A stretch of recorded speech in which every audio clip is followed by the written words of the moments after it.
Barack Obama in 2004 was totally unknown. People were saying, I don't know who this guy is. I wonder why they picked him. He had this reputation as a bit of an upstart, as sort of a young, rising figure in the party, but no one knew who this guy was. This was his chance to introduce himself to people. Tonight is a particular honor for me because, let's face it, my presence on this stage is pretty unlikely. My father was a foreign student, born and raised in a small village in Kenya.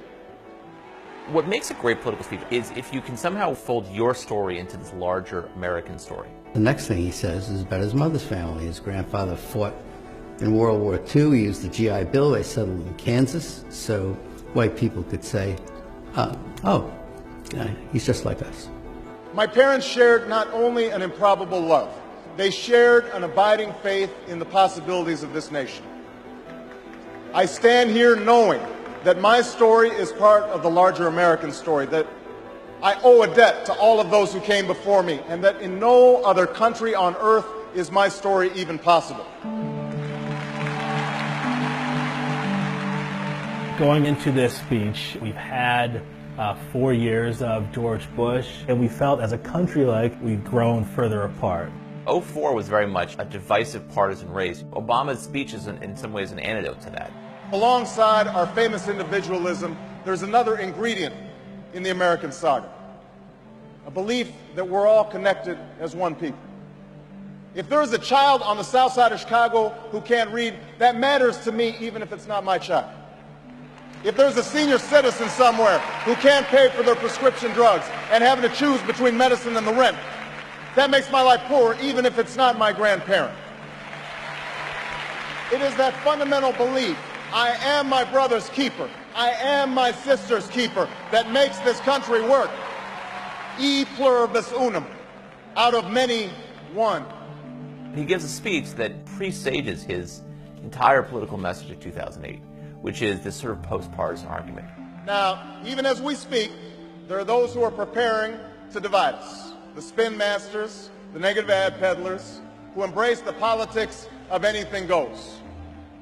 Well, I say to them tonight, there is not a liberal America and a conservative America. There is the United States of America. Obama was born with two great gifts. One is his mind, and the other is his ability to speak to large groups of people. There are three things that Obama does that really makes that speech effective. He wants concrete detail. He likes story. And he loves antithesis, the use of repetition and structure to show contrast. There is not a liberal America or a conservative America. There is one America. There is not a black America and a white America and Latino America and Asian America. There's the United States of America. The pundits like to slice and dice our country into red states and blue states, but I've got news for them too. We worship an awesome God in the blue states, and we don't like federal agents poking around in our libraries in the red states. We coach Little League in the blue states, and yes, we've got some gay friends in the red states. We are one people, all of us pledging allegiance to the Stars and Stripes, all of us defending the United States of America.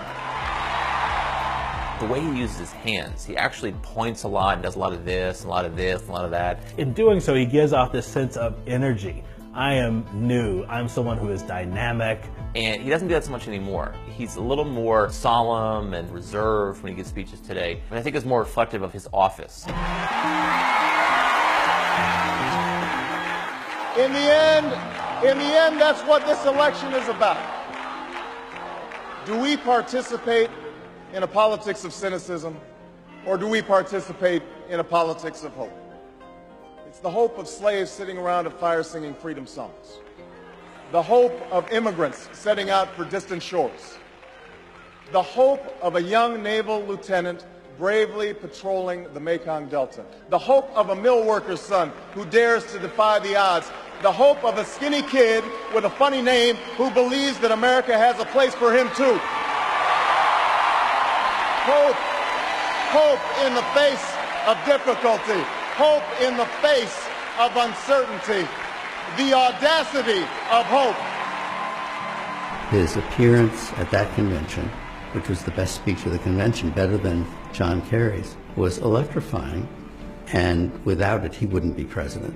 I think sincerity means a lot. There are people who, when they speak the truth as they see it, and they're very effective doing that. I believe this country will reclaim its promise, and out of this long political darkness, a brighter day will come. Thank you very much, everybody. God bless you.